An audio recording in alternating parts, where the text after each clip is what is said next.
Transport 2050 में transportation का निज़ाम तेज़, महफूज और माहौल दोस्त होगा। खुदकार गाड़ियाँ आम होंगी जो हादसात को कम करेगी। हाइपर लूप जैसे तेज़ रफ्तार ज़मीनी सफ़र के ज़रिए शहरों को जोड़ेंगे। फ़ज़ाई टैक्सियाँ और ड्रोन के ज़रिए सफ़र और सामान की तरसील होगी। इलेक्ट्रिक और हाइड्रोजन गाड़ियाँ पेट्रोल और डीजल की जगह ले चुकी होंगी। स्मार्ट सड़कें और इंटेलिजेंट ट्रैफिक सिस्टम ट्रैफिक को कंट्रोल करेंगे। समंदरी सफ़र के लिए खुदकार बहरी जहाज़, पानी के अंदर चलने वाली ट्रांसपोर्ट आम होगी। खला में सफ़र के लिए स्पेस विज़िट दस्तयाब होगा। पब्लिक ट्रांसपोर्ट ज़्यादा आरामदा और वक़्त की पाबंदी होगी। माहौल दोस्त ट्रांसपोर्टेशन के ज़रिए कार्बन के अखराज में कमी आएगी। इंसान तेज़ी से दूर दराज इलाकों तक सफ़र कर सकेंगे और सफ़र पहले से ज़्यादा सस्ता और आसान होगा।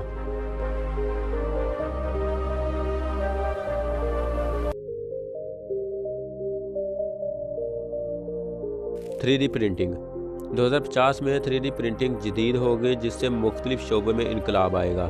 दिल, गुर्दे और जिगर जैसे अज़ा प्रिंट किए जाएंगे। पूरे घर और इमारतें कम वक़्त में प्रिंट होंगे। खाने पीने की एशिया जैसे पिज़्ज़ा और चॉकलेट भी प्रिंट की जाएंगी। फैशन में मुनफरद डिज़ाइन और साइज़ के कपड़े तैयार होंगे। सनती मशीनों के पेचीदा पुर्जे और प्रिंट किए जाएंगे। में ज़रूरी औजार और ढांचे भी प्रिंट किए जा सकेंगे। माहौल के तहफ़्फ़ुज़ के लिए रिसाइकलिंग शुदा मवाद इस्तेमाल किया जाएगा। प्रिंटिंग से ज़िंदगी आसान और तेज़ होगी और सनतों में 3D प्रिंटिंग जिद्दत लाएगी। फ्यूल 2050 में ईंधन का इस्तेमाल ज़्यादातर माहौल दोस्त और पायदार ज़रिया से होगा।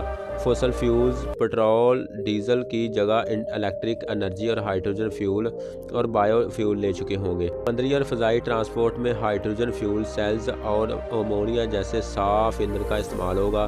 घरों और कारखानों में बायोगैस और काबिल तजदीद तवानाई के ज़रिए बुनियादी किरदार अदा करेंगे। मुस्तकबिल में फ्यूल का निज़ाम न सिर्फ सस्ता होगा बल्कि कार्बन के अखराज को भी नुमाया तौर पर कम करेगा, जिससे ज़मीन का माहौल बेहतर होगा।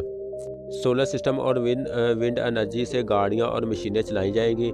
न्यूक्लियर और थर्मल एनर्जी का भी इस्तेमाल ज़्यादा हो चुका होगा। ख़ास तौर पर बड़ी सनतों में तवानाई ज़ख़ीरा करने के लिए जदीद बैटरियाँ और ग्रिड सिस्टम इस्तेमाल किए जाएंगे।